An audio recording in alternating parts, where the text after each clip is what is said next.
ನಮಸ್ಕಾರ ಸ್ನೇಹಿತರೆ, ಜ್ಞಾನ ಸಂಗಮಕ್ಕೆ ಸ್ವಾಗತ ಸುಸ್ವಾಗತ. ನೀವು ಮೇಲ್ಗಡೆ ನೋಡಿರಬಹುದು, ತಮ್ನೆಲಲ್ಲಿದೆ ವಿಚಾರ.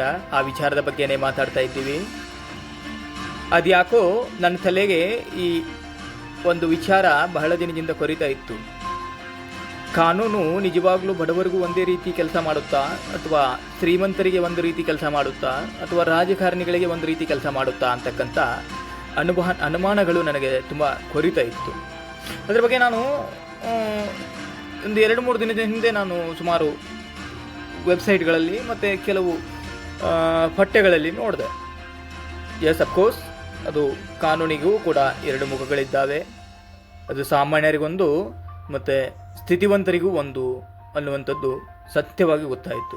ಯಾಕೆ ನಾನು ಉದಾಹರಣೆ ಮೂಲಕ ಹೇಳ್ತೀನಿ, ಯಾಕೆಂದರೆ ನಿಮಗೆ ಈ ರೀತಿ ಹೇಳಿದರೆ ಕೆಲವರಿಗೆ ಇದು ಸಿಟ್ಟು ಬರಬಹುದು, ಯಾಕೆ ಈ ರೀತಿ ಹೇಳ್ತಿದ್ದಾರೆ ಇವರು ಅಂತ. ಅದಕ್ಕೆ ನಾನು ಉದಾಹರಣೆ ಮೂಲಕ ಹೇಳ್ತೀನಿ. ಏಕೆಂತಂದರೆ ಈಗ ನಮ್ಮ ಹಳ್ಳಿಗಳಲ್ಲಿ ವರ್ಷಕ್ಕೆ ಒಂದು ಸರ್ತಿ ಬರುವಂಥ ದೀಪಾವಳಿಯೋ ಯುಗಾದಿಗೋ ಒಂದು ಸರ್ತಿ ಸುಮಾರು ಊರಿನಲ್ಲಿ ಒಂದು ಇಷ್ಟು ಜನರ ಸಣ್ಣ ಗುಂಪು ಒಂದು ಅದು ಖುಷಿಗೆ ಆಡ್ತಾರೆ ಇಸ್ಪೀಟು ಮತ್ತು ಈ ಥರ ಇಸ್ಪೀಟು ಆಟವನ್ನು ಆಡುವಂಥದ್ದು, ಅಥವಾ ಇತರೆ ಜೂಜ್ ಆಟವನ್ನು ದೀಪಾವಳಿ ಮತ್ತು ಯುಗಾದಿ ಹಬ್ಬದಲ್ಲಿ ಆಡ್ತಿದ್ದಿರ್ತಾರೆ. ಆ ಸಮಯದಲ್ಲಿ ಈ ಪೊಲೀಸರು ಬಂದು ಅರೆಸ್ಟ್ ಮಾಡ್ಕೊಂಡು ಹೋಗ್ತಾರಲ್ಲ ಅವರನ್ನು. ಜೂಜ್ ಆಡುವುದು ತಪ್ಪು ಕಾನೂನಿನ ಪ್ರಕಾರ. ಹಾಗಾದರೆ ಇವರಿಗೆ ಒಂದು ನ್ಯಾಯನ, ಅಥವಾ ಈ ಸರೋಗೇಟ್ ಮಾರ್ಕೆಟಿಂಗ್ ಮಾಡ್ತಾರಲ್ಲ, rummy circle, Zupee ludo, Junglee rummy, ಮತ್ತು ಮೇಲೆ ತುಂಬ ಅರ್ಥವಾಗದೇ ಇರೋ ಥರ ತುಂಬ ಸ್ಪೀಡಾಗಿ ಈ ಆಟವು ವ್ಯಸನ ಮತ್ತು ಅಪಾಯಕ್ಕೆ ಕಾರಣವಾಗಿದೆ, ನಿಮ್ಮ ಜವಾಬ್ದಾರಿಯಿಂದ ಆಡಿ ಅಂತ ಹೇಳಿ ಇದನ್ನು ಪ್ರಶ್ನಿಸುವವರು ಯಾರಿದ್ದಾರೆ? ನಾವು ನೀವೆಲ್ಲ ಬರೀ ಇದನ್ನು ನೋಡ್ತಿರ್ತೀವಿ. ಅದನ್ನು ಇವಾಗ ಬರುವಂಥ ಅಡ್ವರ್ಟೈಸ್ಗಳು, ಬೇರೆ ರೀತಿ ಅಡ್ವರ್ಟೈಸ್ಗಳು ಕಾಣೆಯಾಗಿ ಹೋಗ್ಬಿಟ್ಟಿದೆ. ಇವಾಗ ಎಲ್ಲಿ ನೋಡಿದ್ರು ಬರೀ Zupee rummy, Jungli rummy, ludo. ಅಲ್ಲ ಸಮಯ, ಪ್ರತಿ ತಿಂಗಳು ನಮ್ಮ ರಾಜ್ಯದಲ್ಲೇ ಈ ಹಿಂದಿನ ಘಟನಾವಳಿಗಳನ್ನ ನೆನೆದುಕೊಂಡು ನೋಡಿದ್ರೆ ಅದೆಷ್ಟು ತಿಂಗಳಿಗೆ 4-5 ಜನ ಸೂಸೈಡ್ ಮಾಡ್ಕೊತಾ ಇದ್ದಾರೆ. ಸಾಲವನ್ನು ಮಾಡಿಕೊಂಡು ಆ ಸಾಲವನ್ನು ತೀರಿಸಲಾಗದೆ ಎಲ್ಲಿ ಹಾಕಿದ್ರು ದುಡ್ಡು ಅಂತಂದರೆ ಆನ್ಲೈನ್ ರಮ್ಮಿನೂ, ಆನ್ಲೈನು ಇದು ಪ್ಲೇಯಿಂಗ್ ಗೇಮ್ಸ್ಗಳು, ಆನ್ಲೈನು ಜೂಜಾಟದಲ್ಲೂ. ಯಾರು ಕೇಳೋರು ಹಾಗಾದರೆ? ಪಾಪ ಅದು ಮೊನ್ನೆ ತೀರ್ಕೊಂಡ್ರು ನೋಡಿ, ಗುರುಪ್ರಸಾದ್ ಅಂತ. ಅವ್ರ ಬಗ್ಗೆ ಮಾತಾಡಿದ್ರು ಎಷ್ಟೊಂದು ಜನ ಸೋಷಿಯಲ್ ಮೀಡಿಯಾಗಳಲ್ಲಿ. ಯಾರ್ಯಾರನ್ನ ಕರ್ಕೊಬಂದು ನೀವು ಏನಂತೀರಿ, ಅವ್ರ ಬಗ್ಗೆ ಗೊತ್ತಾ? ಆಯ್ತಪ್ಪ, ಗೊತ್ತಿಲ್ಲ ಸರಿ.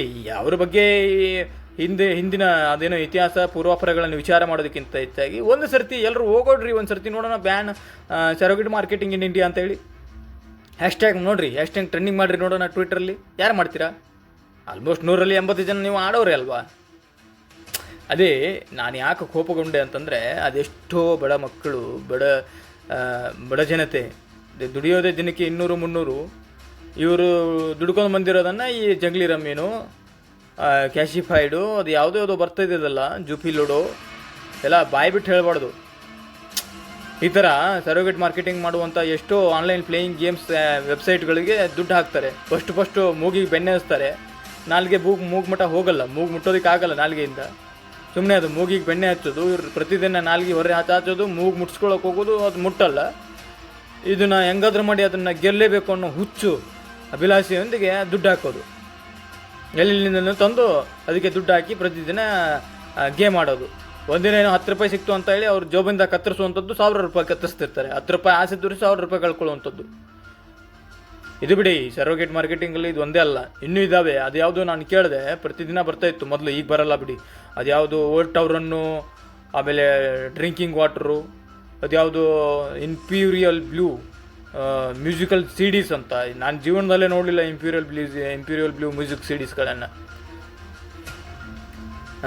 ಅವೆಲ್ಲ ತಮ್ಮ ಆಲ್ಕೋಹಾಲ್ ಅಂದರೆ ಯಾವುದದು ಡಿಸ್ಟಿಲರಿ ಪ್ರಾಡಕ್ಟ್ಗಳನ್ನು ಮಾರ್ಕೆಟ್ ಮಾಡೋದಕ್ಕೋಸ್ಕರ ಅವರು ಅದು ಯಾವುದೋ ಒಂದು CD ಹೆಸರಲ್ಲೂ, ಸೋಡಾ ಹೆಸರಲ್ಲೂ, ಅಥವಾ ಇವನ್ಯಾವನೋ ಮಾಡ್ತಿದ್ದಾನಲ್ಲ ಈಗ ವಿಮಲ್ ಪಾನ್ ಮಸಾಲ,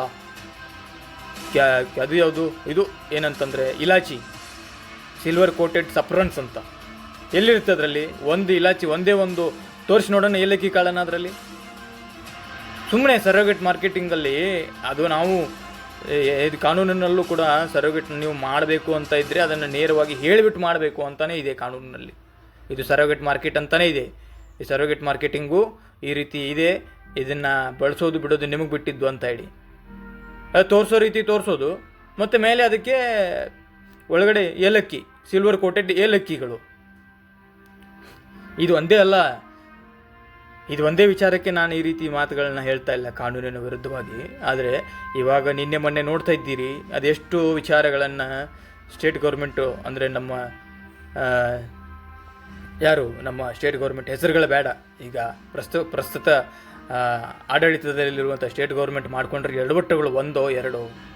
ಅದೆಂಥದ್ದು ಮೂಢ ಹಗರಣ, ವಾಲ್ಮೀಕಿ ಹಗರಣ, ಇವೆಲ್ಲವನ್ನು ಮುಚ್ಚಿ ಹಾಕಲಿಕ್ಕೆ ಈಗ ವಕ್ಫ್ ಕಾಯ್ದೆ ಅಡಿಯೇ ಇವರ ಕೆಳಗಿರುವ ಸರ್ಕಾರದ ಅಧೀನದಲ್ಲಿರುವ ಎಷ್ಟೋ ಡಿಸಿಗಳು, ಎಸಿಗಳು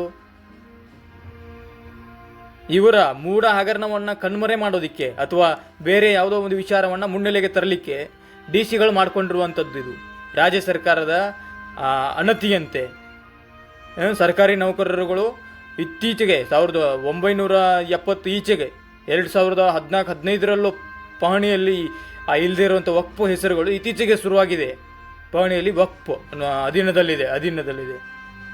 ಅಲ್ಲ ಕಣ್ರಿ, ನಾಚಿಕೆ ಆಗ್ಬೇಕು ನಿಮಗೆ. ಏನಕ್ಕೆ ನೀವು ಮಾಡುವಂಥದ್ದು ಇದನ್ನು? ಅಂದರೆ ಮೂಢ ಹಗರಣದಲ್ಲಿ ಸಿದ್ದರಾಮಯ್ಯನವ್ರಿಗೆ ಬೇಲಾಗುತ್ತೋ, ನಾನು ಬೇಲಾಗುತ್ತೋ, ಶಿಕ್ಷಣೆ ಆಗುತ್ತೋ, ಆತ ಬೇರೆ ಹೇಳ್ತಾನೆ, ನನ್ನನ್ನು ಮುಟ್ಟಿದ್ರೆ ಜನಗಳು, ಅರೇ ಪುಣ್ಯಾತ್ಮ, ನಿನ್ನ ಮುಖ ನೋಡಿ, ನಿನ್ನ ಹೆಸರನ್ನು ನೋಡಿ ಯಾರು ಓಟ್ ಹಾಕಿಲ್ಲ. ಅದೇನೋ ಒಂದು ಮಾಯಾ ಮಂತ್ರದ ಥರ 5 ಆಶ್ವಾಸನೆಗಳನ್ನು ಕೊಟ್ಟಿದ್ದೀರಲ್ಲಯ್ಯ, ಗೃಹಲಕ್ಷ್ಮಿ, ಭಾಗ್ಯಜ್ಯೋತಿ, ಅದೆಂಥದ್ದು ಇನ್ನೊಂದು 2-3 ಇದ್ದಾವಲ್ಲ ಅವು, ಅದೇನೋ ಇದು ಶಕ್ತಿ ಯೋಜನೆ, ಇವುಗಳನ್ನು ನೆಚ್ಕೊಂಡು ಓಟ್ ಹಾಕಿರುವಂಥದ್ದು ನಿನಗೆ. ಯಾರು ಇಲ್ಲಿ ವೈಯಕ್ತಿಕ ವಿಚಾರಗಳನ್ನು ಮುನ್ನೆಲೆಗಿಟ್ಕೊಂಡು ಅಥವಾ ಆತನ ರಾಜಕೀಯ ಹೀಗೆ ಇರುತ್ತೆ ಅಂತ ಪ್ರಿಡಿಕ್ಟ್ ಮಾಡಿನೋ ನಿನಗೆ ಓಟ್ ಹಾಕಿರುವಂಥದ್ದಲ್ಲ ಇಲ್ಲಿ. ಕ್ಷಮೆ ಇರಲಿ, ಆದರೆ ಆತ ಹೇಳುವಂಥದ್ದು ನನ್ನನ್ನು ಮುಟ್ಟಿದ್ರೆ ಬಾ ಬಾ ಬಾ ಬಾ ಬಾ ಬಾ ಹೇಳಲಿಕ್ಕಾದ್ರೂ ಹೇಗೆ ಮನಸ್ಸು ಬರುತ್ತೀರಿ? ತನ್ನನ್ನು ತಾನು ಉಳಿಸ್ಕೊಳ್ಳುವುದರಲ್ಲಿ ಈ ಸಾಮಾನ್ಯ ಜನರನ್ನು ಇವರು ಏನು ಮಾಡ್ತಿದ್ದಾರೆ? ಅನ್ಯಾಯವಾಗಿ ಸಾಮಾನ್ಯ ಜನಗಳನ್ನು ತಮ್ಮ ನಡುವೆ ತಮ್ಮ ಬೇಳೆಗಳನ್ನ ಬೇಯಿಸ್ಕೊಳ್ಳೋದಕ್ಕೆ ಇವರು ಒಬ್ಬರಿಗೆ ಹೊಡೆದಾಟ, ಜಗಳ, ವೈರುಧ್ಯಗಳು, ಇನ್ನು ಏನೇನು ನೋಡಬೇಕು ಅಂತ. ಅದಕ್ಕೆ ನಾನು ಕಾನೂನಿನ ಬಗ್ಗೆ ಮಾತನಾಡುವಾಗ ಅನ್ನಿಸ್ತಾ ಇದೆ ನನಗೆ, ಅಲ್ಲ, ಜನಗಳನ್ನು ಆಳುವ ರಾಜಕಾರಣಿಗಳಿಗೆ ವಿದ್ಯಾರ್ಹತೆ ಅವಶ್ಯಕತೆ ಇಲ್ಲ. ಅವರ ತಲೆಯ ಮೇಲೆ ಕೋರ್ಟಲ್ಲಿ 8-10 ಕೇಸುಗಳಿದ್ರೂ ಪರವಾಗಿಲ್ಲ. ಮತ್ತು ಇವರು ಅಪ್ಪಂದ್ರಲ್ಲವೇ, ಮತ್ತು ಇವರು ನೌಕರಿ ತೆಗೆದುಕೊಳ್ಳೋಕೆ ಹೋಗ್ಬೇಕು ಅಂತಂದರೆ ಅವ್ರಿಗೆ ವಿದ್ಯಾರ್ಥಿ ಅಷ್ಟೇ ಅಲ್ಲ, ಅವರ ಮೇಲೆ ಕಾನೂನಿನ ಯಾವುದೇ ರೀತಿಯಾದಂಥ ತೊಡಕುಗಳಿರಬಾರ್ದು, ಅವರಿಗೆ ಕೇಸ್ ಇರಬಾರ್ದು. ಇವರು ಶಿಕ್ಷಣ ಪಡ್ಕೊಂಡಿರ್ತಾರೆ, ಇವರು ನೌಕರಿ ಮಾಡುವವರಿಗೆ ಇವರಿಗೆ ಕೇಸ್ ಇರುವಾಗಿಲ್ಲ.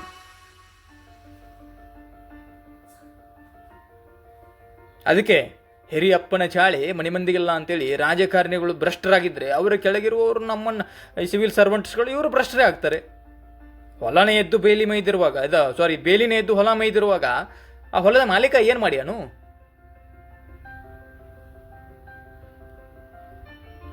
ಯಾರು? ಅದು ಒಬ್ರು ಯಾರೋ ಹಿರಿಯರು ಹೇಳ್ತಾ ಇದ್ರು, ನಮ್ಮ ದೇಶದ ಪರಿಸ್ಥಿತಿ ಹೇಗಾಗಿದೆ ಅಂತಂದರೆ, ನಾವು ಸಾಮಾನ್ಯ ಜನರು ಮಕ್ಕಳಿದ್ದಾಗೆ ಮಗುವನ್ನು ತಗಣಿ ತುಂಬಿದ ತೊಟ್ಟಲಿಯೊಳಗೆ ಹಾಕಿದರೆ ತಗಣಿ ಕಚ್ಚುವುದನ್ನು ಮಗು ಬಾಯಿ ಬಿಟ್ಟು ಹೇಳಲಿಕ್ಕೆ ಆಗ್ತಾ ಇಲ್ಲ.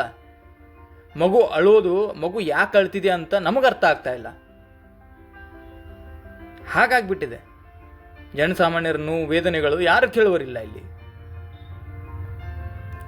ಅದೇ ಸಣ್ಣ ಉದಾಹರಣೆ ತೆಗೆದುಕೊಂಡೆ ನಾನು, ಅದು ಇಸ್ಪೀಟ್ ಆಟದ ಬಗ್ಗೆ. ಅರೆ, ಕಾನೂನಿನಲ್ಲಿ ಇಸ್ಪೀಟ್ ಆಟವೇ ಬ್ಯಾನ್ ಅಂದರೆ ನಿಷೇಧಾತ್ಮಕವಾಗಿದೆ ಅಂತಂದರೆ ಈ ಸರೋಗೇಟ್ ಮಾರ್ಕೆಟ್ನಲ್ಲಿ ಯಾಕೆ ನೀವು ಜನಗಳಿಗೆ ಪ್ರೇರೇಪಿಸ್ತಿದ್ದೀರಿ? ತಪ್ಪಲ್ಲವೇ? ಮಧ್ಯದಲ್ಲಿ ಆ ಸಿಗರೇಟ್ ಬ್ಯಾಗ್ಸ್ ಮೇಲೆ ಬರೆಯೋದು smoking is injurious to health, ಅದನ್ನೇ ಬ್ಯಾನ್ ಮಾಡಿಬಿಡಿ. ITC, Indian tobacco company limited, ಇದರಿಂದ 1 ವರ್ಷಕ್ಕೆ ಎಷ್ಟು ಆದಾಯ ಇದೆ ಗೊತ್ತೇನು ದೇಶಕ್ಕೆ?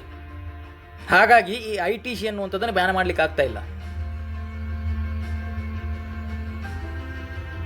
ಹೇಳಿದ ಹೋದರೆ ತುಂಬ ಬಹಳ ದೊಡ್ಡ ಆಳವಾಗಿ ಹೇಳಬೇಕಾಗುತ್ತೆ. ಎಲ್ರಿಗೂ ಗೊತ್ತಿರುವಂಥ ವಿಚಾರಗಳಿವು. ಇಲ್ಲಿ ಜನ ಮರಳೋ, ಜಾತಕ ಮರಳೋ, ಅಥವಾ ನಾವು ಓಟ್ ಹಾಕಿದವರು ಮರಳೋ, ಇಲ್ಲಿ ಮೊದಲು ಇದನ್ನೊಂದು ತಿಳ್ಕೊಳ್ಬೇಕು. ಆವಾಗಿತ್ತು ಅದು ಬರೆದಿರುವಂಥದ್ದೇ ಉದ್ದೇಶ. ನಮ್ಮ ಯಾರವರು ಅಂಬೇಡ್ಕರ್ ಅವರು ಬರೆದಿರುವಂಥದ್ದೇ ಒಂದು ಉದ್ದೇಶ ಇಟ್ಕೊಂಡು ಜನರಿಗಾಗಿ ಜನರಿಗೋಸ್ಕರ ನಡೆಸುವಂಥ ಒಂದು ಪ್ರಜಾಪ್ರಭುತ್ವವನ್ನು ಅವರು ಗಣರಾಜ್ಯ ಅಂತ ಕರೆದಿದ್ರು. ಇವತ್ತು ಹಂಗಿಲ್ಲ.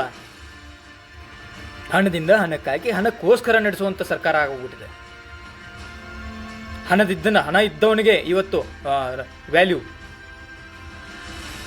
ಅರೆ ರೇ ಒಬ್ಬ ಶಾಸಕನಪ್ಪ ಖರೀದಿ ಮಾಡ್ಬೇಕಾದ್ರೆ 50 ಕೋಟಿ. ಹಾಗಾದ್ರೆ ರಾಜಕೀಯ ಎಲ್ಲಿಗೆ ಬಂತಿದ್ದು?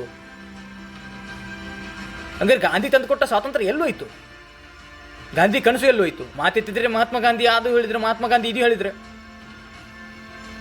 ಮಾತಿಗೆ ಮಾತ್ರ ಸೀಮಿತನ ಮಹಾತ್ಮ ಗಾಂಧಿ? ಕರ್ತವ್ಯಕ್ಕೆ ಕರಿಬೇಡಿ ಮಹಾತ್ಮ ಗಾಂಧಿಯವರನ್ನ. ಅರೇ ವಕ್ಫ್ ಕಾಯ್ದೆ ಈಗ ಇತ್ತೀಚೆಗೆ ಹೊರಗಡೆ ಬರ್ತಾ ಇದೆ. ಎಲ್ಲ ಯಾರ್ಯಾರು ವಕ್ಫ್ ಕಾಯ್ದೆಯಲ್ಲಿ ದುಡ್ಡು ಮಾಡ್ಕೊಂಡಿದ್ದಾರೆ ಅಂತಕ್ಕಂಥದ್ದು ಹಿರಿಯ ನಾಯಕರುಗಳು, ಕಾಂಗ್ರೆಸ್ನಲ್ಲಿರುವವರು ಯಾರ್ಯಾರು ಹಿರಿಯ ನಾಯಕರಿದ್ದಾರೆ ಅವರ ಎಲ್ಲವೂ ಇತಿಹಾಸಗಳು ಆಚೆ ಬರ್ತವೆ. ನೋಡ್ತಾ ಇರಿ ಯಾರ್ಯಾರು ಇವಾಗ ವಕ್ಫ್ ಕಾಯ್ದೆಯನ್ನು ತಿದ್ದುಪಡಿ ಮಾಡೋದಕ್ಕೆ ಬೇಡ ಅಂತಿದ್ದೀರೋ. ಯಾಕೆ ಬೇಡ ಅಂತ ಇರೋದು ಅಂತಂದ್ರೆ ಇದೇ ಒಂದು ಉದ್ದೇಶಕ್ಕೆ. ಯಾಕೆ ಅಂತಂದ್ರೆ ಇವರ ಹುಳುಕುಗಳು ಆಚೆ ಬರುತ್ತೆ ಅನ್ನೋ ಒಂದೇ ಒಂದು ಕಾರಣಕ್ಕೆ ಬೇಡ ಅಂತ ಇರೋದು. ಅಲ್ಲ ಕಳ್ರಯ್ಯ, ಜನಸಾಮಾನ್ಯರಿಗೆ ಬುದ್ಧಿ ಬೇಡವಾ? ದಲಿತರು ಅಂತ ಹೇಳಿ ಹೆಸರು ಹಿಡ್ಕೊಂಡು ರಾಜಕೀಯಕ್ಕೆ ಬರೋದು, ಅವರ ಹೆಸರಲ್ಲಿರುವಂಥ ದುಡ್ಡನ್ನೇ ಇವರು ಇನ್ಯಾವುದೋ ಕೆಲಸಗಳಿಗೆ ಉಪಯೋಗಿಸ್ಕೊಳ್ಳೋದು, ಬೇರೆ ರಾಜ್ಯದ ಚುನಾವಣೆಗೆ ಆ ದುಡ್ಡನ್ನು ಬಳಸ್ಕೊಳ್ಳುವಂಥದ್ದು. ಸರಿನಪ್ಪ, ನೀವೇನು ಉದ್ಧಾರ ಮಾಡಿದ್ದೀರಿ? ಈ ರಾಜಕಾರಣ ಇದು ಜನಗಳ ಮತ್ತು ದಲಿತ ಮುಖಂಡರುಗಳಿಗೆ ನಾನು ಒಂದು ಪ್ರಶ್ನೆ ಕೇಳ್ತೇನೆ. ಇಲ್ಲಿ ಯಾರೋ ಒಬ್ಬರು ಸೆಲೆಬ್ರಿಟಿ ದಲಿತರ ಬಗ್ಗೆ ಕೆಟ್ಟದಾಗ ಮಾತಾಡಿದ್ರೆ ಅಂದ ತಕ್ಷಣವೇ ರೋಡು ಬೀದಿ ರ್ಯಾಲಿ ಮಾಡ್ತೀರಾ, ಪ್ರತಿಭಟನೆ ಮಾಡ್ತೀರಾ? ಒಬ್ಬ ರಾಜ್ಯ ಸರ್ಕಾರ ಆ ದಲಿತರಿಗೆ ಮೀಸಲಿಟ್ಟಿರ್ತಕ್ಕಂಥ ದುಡ್ಡನ್ನು ಕದ್ದು ತಿಂದಿರಾಗ ಯಾರೊಬ್ಬರು ಮಾತಾಡಲಿಲ್ವೇ? ಯಾಕೆ? ನೀವೇ ಆರಿಸ್ತಂದಂಥ ಸರ್ಕಾರ ಅದೇನು ಮಾಡಿದ್ರು, 101 ಮಾಡಿದ್ರು ಮಾಫಿ ಅನ್ನೋ ಥರ ಇದ್ರ? ತಪ್ಪಲ್ವಾ ಇದು? ಅಂದರೆ ಶಂಕದಿಂದ ಬಂದರೆ ಮಾತ್ರ ತೀರ್ಥ. ಇದನ್ನ ಯೋಚನೆ ಮಾಡಬೇಕಾದಂಥ ವಿಚಾರಗಳು. ಸುಮ್ಮನೆ ನೀವುಗಳೆಲ್ಲ ಇಲ್ಲಿ ಸೋಷಿಯಲ್ ಮೀಡಿಯಾಗಳಲ್ಲಿ ಕೂತ್ಕೊಂಡು ಮಾತಾಡಿದರೆ ಅದು ಎಷ್ಟು ಜನರು ಕೇಳ್ತಾರೋ, ಎಷ್ಟು ಜನ ಬಿಡ್ತಾರೋ ಗೊತ್ತಿಲ್ಲ. ಆದರೆ ಇಲ್ಲಿ ಸಾಮಾನ್ಯನಿಗೆ ಒಂದು ನ್ಯಾಯ, ಮೇಲ್ವರ್ಗದವನಿಗೆ ಒಂದು ನ್ಯಾಯ. ಇನ್ನು ನಾನು ಇಳಿಯೋದೇ ಇಲ್ಲ, ನಾನಾದಮೇಲೆ ನನ್ನ ಮಗ ಆದಮೇಲೆ ನನ್ನ ಮೊಮ್ಮಗ. ಆಡಳಿತದ ಗಾದಿಯಲ್ಲಿ ನನಗೂ ಇರಲಿ, ನನ್ನ ಮಕ್ಕಳಿಗೂ ಇರಲಿ, ನನ್ನ ಮೊಮ್ಮಕ್ಕಳಿಗೂ ಇರಲಿ, ಅವ್ರನ್ನ ಹೊರತುಪಡಿಸಿ ಬೇರೆಯವರು ಬರೋ ಹಾಗೇ ಇಲ್ಲ. ಇದು ಅಧಿಕಾರಶಾಹಿ ಅಂತಾರಲ್ಲ, ಇದನ್ನು ವಂಶವಾಹಿ ಶಾಹಿಗಳು. ಇವರೆಲ್ಲ ನಾಚಿಕೆಗಳು ಇವರು. ಮತ್ತೆ ಮೇಲೆತ್ತಿದ್ರೆ, ಮತ್ತೆ ಮಾತಾಡಿದರೆ ಮೊಹಬ್ಬತ್ ಕಿ ದುಕಾನ್ ಗೊತ್ತಾಗುತ್ತೆ. ಮೊಹಬ್ಬತ್ ಕಿ ದುಕಾನ್. ಇಲ್ಲಿ ಯಾರನ್ನೂ ನಾನು ಕಡೆಗಣಿಸ್ತಾ ಇಲ್ಲ, ಯಾವ ಪಕ್ಷದ ಪರವಾಗಿ ಮಾತಾಡ್ತಾ ಇಲ್ಲ. ಆದರೆ ಕಣ್ಣು ಮುಂದೆ ನಡೆದಿರುವಂಥ ವಿಚಾರದ ಬಗ್ಗೆ ಮಾತ್ರ ಮಾತಾಡ್ತಾ ಇದ್ದೀನಿ ನಾನು. ಅಲ್ಲ ಕಣ್ರಿ, ನಮ್ಮ ಮೀಡಿಯಾದವರು ಎಷ್ಟು ನೀವು ಮಾತಾಡ್ತೀರಿ, ಮೀಡಿಯಾದವರು ಅದ್ಭುತವಾಗಿ ಮಾತಾಡ್ತೀರಿ. ಅದು ಯಾವುದೋ ಒಂದು ಪಾಪ, ಅದು ಯಾವುದೋ ದರ್ಶನ್ ಮಾಡಿರುವಂಥ ಒಂದು ಮರ್ಡರ್ ಕೇಸ್ನ ತಿಂಗಳಗಟ್ಟಲೆ ಹೇಳಿದ್ರಲ್ರಿ, ಮೂಢ ಹಗರಣ. ಇದ್ರ ಬಗ್ಗೆ ಯಾಕೆ ಮಾತಾಡಲಿಲ್ಲ? ಇದ್ರ ಬಗ್ಗೆ ಮಾತಾಡ್ತೀರಾ ಅಷ್ಟೇ. ಅಲ್ಲಿ ಯಾವನೋ ಮತ್ತೆ ಫಂಡಿಂಗ್ ಮಾಡಿಬಿಟ್ರೆ ಮುಗಿದೋಯ್ತು, ಬಾಯಿ ಮುಚ್ಕೊಂಡಿರೋದು. ಅದನ್ನು ಅವರು ಮರೆಸೋದಕ್ಕೆ ಅಂತ ಮಾಡುವಂಥ ಹಲಕ ಕೆಲಸಗಳಿದ್ದಾವಲ್ಲ ಈ ವಕ್ಫು. ಮೂಢ ಹಗರಣವನ್ನು ಮುಚ್ಚಾಕ್ಲಿಕ್ಕೆ ಮಾಡಿರುವಂಥದ್ದು. ಎಷ್ಟು ದಿನ ಅಂತ ಪೇಪರಲ್ಲಿ ಆ್ಯಡ್ ಕೊಡ್ತಾರೆ ಅವರು. ಒಂದು ಗಂಟೆ ಮಾತಾಡಿದ್ದನ್ನು ಒಂದು ಫ್ರಂಟ್ ಪೇಜ್ ತುಂಬ ಅದರ ಬಗ್ಗೆನೇ ಹಾಕೋದು. ನಾವು ಇದ್ರ ಬಗ್ಗೆ ಮಾತಾಡ್ತಿದ್ದೀವಿ, ಇದ್ರ ಬಗ್ಗೆ ಆಯಿತು ಅಧಿವೇಶನದಲ್ಲಿ. ಮೂಢ ಹಗರಣವನ್ನು ಮುಚ್ಚಿ ಹಾಕಲಿಕ್ಕೆ ಏನೇನು ಬೇಕು ಒಂದೊಂದು ಕೊಂಡಿಯಿಂದನೂ ಅವರು ಮಾಡ್ಕೊಂಡು ಬರ್ತಿದ್ದಾರೆ. ಅದೇ ಮೀಡಿಯಾದವ್ರಿಗೆ ಬುದ್ಧಿ ಇಲ್ಲ ಅಷ್ಟೇ. ವ್ಯಾಪಾರ ಕೇಳಿದ್ಬಿಟ್ಟಿದ್ದಾರೆ ಎಲ್ಲರೂ. ಜನಗಳಿಗೆ ಏನು ಬೇಕೋ ಅದನ್ನು ತೋರಿಸಲ್ಲ. ಅದೇ ಬೇಡವಾಗಿರುವ ಎಲ್ಲ ವಿಚಾರಗಳು ಸಿಗುತ್ತೆ ಮೀಡಿಯಾದಲ್ಲಿ. ಇವಾಗ ಅದು ಗರಂ ಮಸಾಲೆ ಅದೆಂತಾರೆ ಹೇಳ್ತಾರಲ್ಲ, ಮಿರ್ಚಿ ಮಸಾಲ ವಿಡಿಯೋನು, ಅದು ಯಾವುದು ಇದು ಚಾನೆಲ್ಗಳು ನೋಡೋದನ್ನೇ ಬಿಟ್ಟಿದ್ದಾರೆ ಇವಾಗ. ಎಂಟರ್ಟೈನ್ಮೆಂಟ್ಗೋಸ್ಕರ ಇದು ಮೀಡಿಯಾ ಚಾನೆಲ್ಗಳು ನೋಡ್ತಿದ್ದಾರೆ ಅಷ್ಟೇ, ನ್ಯೂಸ್ ಚಾನೆಲ್ಗಳು. ಅರೆ ಬಾಪ್ರೆ, ಒಂದು ವಿಷಯಕ್ಕೆ ಎಷ್ಟು ಖಾರ ಎಷ್ಟು ಉಪ್ಪು ಹಾಕಿ ಹೇಳುವಂಥದ್ದು ಕಲಿಬೇಕಾಗಿರುವಂಥದ್ದು ಮೀಡಿಯಾಗಳನ್ನ ನೋಡಿಬಿಟ್ಟು ಇವತ್ತು ಡೈರೆಕ್ಟರ್ಗಳು ಕೂಡ ಅವರನ್ನು ನೋಡಿ ಕಲಿತಿದ್ದಾರೆ ಯಾವ ರೀತಿ ಡೈರೆಕ್ಷನ್ ಮಾಡಬೇಕು ಅಂತ. ಈ ರೇಂಜಿಗೆ ಇಳಿದು ಹೋಗ್ಬಿಟ್ಟಿದ್ದಾವೆ ಇವತ್ತು ಮೀಡಿಯಾಗಳು. ಇಲ್ಲೋ ನಾವು ನೋಡಿದಾಗ ಇವಾಗಲೂ ಒಂದೆರಡು ಸಿಕ್ಕಿ ಇದ್ದಾವೆ ಎಲೆಮರೆಯ ಕಾಯಿ ಅಂತೆ ಸತ್ಯವನ್ನು ಹೇಳ್ತಿದ್ದಾರೆ. ಸತ್ಯವನ್ನು ಹೇಳೋದಕ್ಕೆ ಹೊರಟ ತಕ್ಷಣ ಅವರ ಬಾಯಿಗೆ ಒಂಚೂರು ಅದೆಂಥದೋ ಒಂದು ತಂದು ಒರೆಸಿ ಬಾಯಿ ಮುಚ್ಚಿ ಹಾಕ್ಬಿಡೋದು. ನನಗೆ ಕೇಳುವಂಥ ಪ್ರಶ್ನೆ ಇದೊಂದೇ, ಸರೋಗೇಟ್ ಮಾರ್ಕೆಟಿಂಗ್ ನಿಲ್ಲಿಸ್ತೀರಾ ಅಥವಾ ಇಲ್ವಾ? ಇದನ್ನು ಹ್ಯಾಶ್ಟ್ಯಾಗ್ ಟ್ರೆಂಡಿಂಗ್ ನಡೆಸಿ ಎಕ್ಸ್ ಖಾತೆಯಲ್ಲಿ ಹ್ಯಾಶ್ಟ್ಯಾಗ್ನ ನಡೆಸೋಣವಂತೆ. ಇದು ನಮ್ಮದು ಯೂಟ್ಯೂಬ್ ಚಾನಲಲ್ಲಿ ಇನ್ನೂ ಭಾಳ ಜನಕ್ಕೆ ರೀಚ್ ಆಗಲಿ. ನಮ್ಮಲ್ಲಿ ಯಾರು ನೋಡಿದರೆ ಇನ್ನು ದೊಡ್ಡ ಯೂಟ್ಯೂಬ್ ಚಾನಲ್ಗೆ ಸಜೆಸ್ಟ್ ಮಾಡಿ ಈ ಒಂದು ವಿಚಾರವನ್ನು ಹ್ಯಾಶ್ಟ್ಯಾಗ್ ಟ್ರೆಂಡಿಂಗ್ ನಡೆಸೋಣವಂತೆ. ಈ ಸರೋಗೇಟ್ ಮಾರ್ಕೆಟ್ ಬಗ್ಗೆ ಒಂದು ಯಾವುದೋ ದೊಡ್ಡ ಯೂಟ್ಯೂಬರ್ಗೆ ಒಂದು ನೋಟಿಫೈ ಮಾಡಿ ಒಂದು ಸಜೆಷನ್ ಕೊಡಿ. ಈ ಸರೋಗೇಟ್ ಮಾರ್ಕೆಟ್ ಬಗ್ಗೆ ಒಂದು ಕಾಳಜಿ ಅಂದರೆ ಜನರಿಗೆ ಎಚ್ಚರಿಸುವಂಥ ಕರ್ತವ್ಯವನ್ನು ಮಾಡೋಣ. 2070 ಅಂದರೆ ಇದು IP ಸೆಕ್ಷನ್ 270 ಪ್ರಕಾರ ಒಂದೆರಡು ಜನ ಅಪೀಲ್ಗಳು ಹಾಕ್ಬಿಡೋಣ ಅಂತ ನೋಡೋಣ ಈ ಮಾರ್ಕೆಟಿಂಗ್ ಬಗ್ಗೆನೇ. ಈ ಗುಟ್ಕಾ ಆರೋಗ್ಯಕ್ಕೆ ಹಾನಿಕಾರಕ ಅಂತ ಗೊತ್ತು ಆದರೂ ಕೂಡ ಇದನ್ನು ಸರೋಗೇಟ್ ಮಾರ್ಕೆಟ್ ಅಂತ ಹೇಳ್ದೇ ಪ್ರವೋಕ್ ಮಾಡ್ತಿದ್ದಾರಲ್ಲ ಆನ್ಲೈನಲ್ಲಿ. ಹಾಗೆ ಈ ಜಂಗ್ಲಿ ರಮ್ಮಿ ಇವೆಲ್ಲ ಆನ್ಲೈನು ಬೆಟ್ಟಿಂಗ್ ಆ್ಯಪ್ಗಳಲ್ಲಿ ಎಷ್ಟು ಜನ ಮನೆ ಮಠ ಕಳ್ಕೊಂಡವ್ರು ಇದ್ದಾರಲ್ಲ ಅವ್ರನ್ನೆಲ್ಲರೂ ಸಾಕ್ಷಿಗಳನ್ನ ಹಾಕ್ಕೊಂಡು ಒಂದು ಆರ್ಟಿಕಲ್ ಇದು ನಮ್ಮದು IP ಸೆಕ್ಷನ್ 270 ಪ್ರಕಾರ ಒಂದು ಕೇಸ್ ಹಾಕೋಣಂತೆ. ಹ್ಯಾಶ್ಟ್ಯಾಗ್ ಬ್ಯಾನ್ ಸರೋಗೇಟ್ ಮಾರ್ಕೆಟಿಂಗ್ ಇದನ್ನು ಟ್ರೆಂಡಿಂಗ್ ಮಾಡಲೇಬೇಕು. ಕೇಳಿದರೆ ತುಂಬ ಬೇಜಾರಾಗುತ್ತೆ. ತುಂಬ ವಿಚಾರಗಳನ್ನ ನಾನು ಕವರ್ ಅಪ್ ಮಾಡಬೇಕಾಗಿತ್ತು ಇವತ್ತಿನ ವಿಚಾರದಲ್ಲಿ. ಇದನ್ನು ಮಾತಾಡ್ತಾ ಸ್ವಲ್ಪ ನಾನು ಡೀಪಾಗಿ ಹೋಗ್ಬಿಡ್ತೀನಿ, ಸ್ವಲ್ಪ ಎಕ್ಸೈಟ್ ಆಗಿಬಿಡ್ತೀನಿ, ತುಂಬ ಎಕ್ಸೈಟ್ ಆಗಿಬಿಡ್ತೀನಿ ನಾನು ಈ ವಿಚಾರಗಳನ್ನ ಮಾತಾಡುವಾಗ. ಅಲ್ರಿ, ಇಲ್ಲಿ ಟ್ಯಾಕ್ಸ್ ಕಟ್ಟೋರು ನಾವು ಮಧ್ಯಮ ವರ್ಗದವರು, ಆ ಟ್ಯಾಕ್ಸಿಂದ ದರ್ಬಾರ್ ಮಾಡೋದು ಇವರು. ಯಾರಪ್ಪನ ಮನೆದು ಟ್ಯಾಕ್ಸು, ಯಾರಪ್ಪನ ಮಕ್ಕಳು ಅಲ್ಲಿ ಕೂತ್ಕೊಂಡು ಗಾದಿಯಲ್ಲಿ ಕೂತ್ಕೊಂಡು ರಾಜ್ಯಾಡಳಿತ ಮಾಡುವಂಥದ್ದು. ಏನು ಕೊಟ್ಟಿದ್ದಾರೆ ಇವರು? ಯಾರ್ದೋ ದುಡ್ಡು ಎಲ್ಲಮ್ಮನ ಜಾತ್ರೆ. ಮತ್ತು ಇವ್ರು ಏನಂದ್ರು ಕೂಡ ಅದನ್ನೇ ಹೇಳಬೇಕು ಜನಗಳು. ಇವ್ರ ಮಾತನ್ನು ಅದೆಂಥದ್ದು ಹೇಳ್ತಾರಲ್ಲ, ಉಪ್ಪು ಖಾರ ಹಾಕಿ ನೆಕ್ಕೊಂಡ್ಬೇಕು ಇವ್ರ ಮಾತುಗಳನ್ನ. ಅಲ್ಲಿ ನಿಂತ್ಕೊಂಡು ಹಬ್ಬ ಪುಣ್ಯಾತ್ಮ ಮಾತಾಡ್ತಾನೆ, ದಲಿತರಿಗಾಗಿ ನಾವು ಶ್ರಮಿಸ್ತಾ ಇದ್ದೀವಿ, ದಲಿತರ ಏಳಿಗೆನೇ ನಮ್ಮ ಮುಂದಿನ ಗುರಿ, ಹೇಳಿದಂತೂ ನಡೀತಾ ಇದ್ದೇವೆ. ಅರೆ ಹೋಗ್ಲಿ, ಹೆಸರುಗಳೆಲ್ಲ ಬೇಡ, ಅದು ಸರಿ ಅನ್ಸಲ್ಲ. ಆದಷ್ಟು ಈ ವಿಡಿಯೋನ ಶೇರ್ ಮಾಡಿ, ಸಬ್ಸ್ಕ್ರೈಬ್ ಮಾಡೋದು ಬಿಡೋದು ನಿಮ್ಮ ವಿಚಾರ. ಯಾಕೆಂದರೆ ಈ ವಿಚಾರಕ್ಕೆ ನಾನು ಸಬ್ಸ್ಕ್ರೈಬ್ ಮಾಡಿ ಅಂತಂದರೆ ನಾನು ಮನುಷ್ಯನೇ ಅಲ್ಲ. ಧನ್ಯವಾದಗಳು. ಇದೊಂದು ನನ್ನ ವೈಯಕ್ತಿಕ ವಿಚಾರ, ಈ ರೀತಿ ನಾನು ಮಾತಾಡಿದ್ದೀನಿ ಅಂತ. ಯಾರ ಪಕ್ಷಪಾತಿಗಳಿದ್ದರೆ ದಯವಿಟ್ಟು ನನ್ನನ್ನು ಯಾವ ಪಕ್ಷಕ್ಕೂ ಸೇರಿಸಬೇಡಿ. ನಾನು ಎಡಪಂಥಿಯೂ ಅಲ್ಲ, ಬಲಪಂಥಿನೂ ಅಲ್ಲ. ನಾನು ಸೆಂಟ್ರಿಸ್ಟು, ನಾನು ಮಿಡ್ಲಿಸ್ಟು, ನಾನು ಎರಡೂ ಕಡೆ ಮಾತಾಡ್ತೀನಿ. ಈತ ಕೆಟ್ಟ ಮಾಡಿದ್ರೆ ಇದನ್ನು ಬೈತೀನಿ, ಆತ ಕೆಟ್ಟ ಮಾತಾಡಿದ್ರೆ ಅವನೂ ಬೈತೀನಿ. ಹಾಗೆ ಈ ಒಂದು ಸರೋಗೇಟ್ ಮಾರ್ಕೆಟಿಂಗ್ ಬಗ್ಗೆ ನನಗೆ ಯಾಕೋ ಸಿಕ್ಕಾಪಟ್ಟೆ ನನ್ನ ಹತ್ತಿರದ ನನ್ನ ಸ್ನೇಹಿತ ಕೂಡ ಇದಕ್ಕೆ ಬಲಿಯಾದ. ಹಾಗಾಗಿ ನನಗೆ ಕೋಪ ಬಂದು ನಾನು ಎಷ್ಟು ಉದ್ರಿಕ್ತನಾಗಿ ಈ ಒಂದು ವಿಡಿಯೋನ ಮಾಡಿದ್ದೀನಿ ಅಂತಂದರೆ ಬಹಳ ತಾಳ್ಮೆಗೆಟ್ಟು ಮಾಡಿದ್ದೀನಿ ನೋಡಿ. ಆದಷ್ಟು ಜನರಿಗೆ ವಿಷಯವನ್ನು ಮುಟ್ಟಿಸುವಂಥ ಕೆಲಸ ಮಾಡಿ. ಸಬ್ಸ್ಕ್ರೈಬ್ ನನಗೆ ಅವಶ್ಯಕತೆ ಇಲ್ಲ, ಲೈಕು ಮಾಡಬೇಡಿ, ಕಮೆಂಟೂ ಮಾಡಬೇಡಿ. ಈ ವಿಷಯ ನಿಮಗೆ ಸರಿ ಅನಿಸಿದರೆ ಹೆಚ್ಚು ಶೇರ್ ಮಾಡಿ, ಆದಷ್ಟು ಜನರಿಗೆ ಹಂಚಿಕೊಳ್ಳುವಂಥ ವ್ಯವಸ್ಥೆ ಮಾಡ್ಕೊಳ್ಳಿ. ನಮಸ್ಕಾರ, ಜೈ ಹಿಂದ್, ಜೈ ಭಾರತ್ ಮಾತಾ ಕಿ.